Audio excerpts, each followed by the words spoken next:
You know, one great thing about the Jewish tradition, it's an oral tradition, and so much of it is about stories, stories that tell larger points. So when you're first a kid and you hear those stories, you're just enthralled in the stories.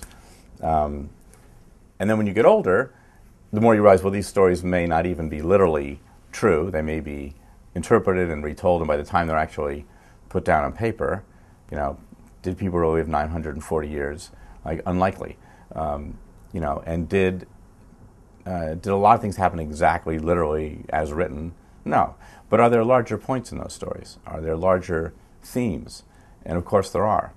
And what attracted me to journalism is not just sort of saying what happened, but also as I got into long-form journalism and trying to tell longer stories, was how could you do both things? How could you tell a story that was compelling, that made you think about characters and what's happening to those people, but also make it about something larger, something more important, and whether that was truth or justice or values. And I thought that's the best kind of journalism you can do.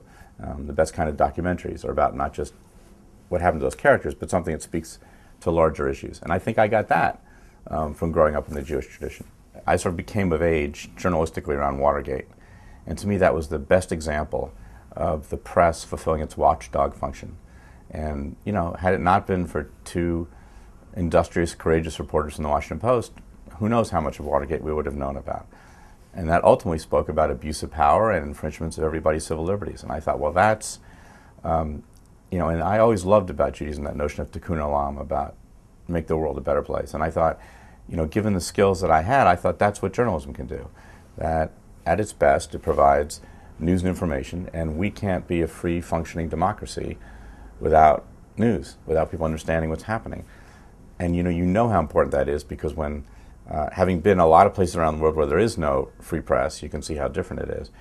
And whenever there's a country's invaded, you know, the first things they seize the banks and they seize the television stations, right? And they seize the newspapers, because that's what you want to control. If you can control capital and you can control knowledge, right, that's how dictatorships are built. And ultimately, I think dictatorships crumble because you can't control free. Because once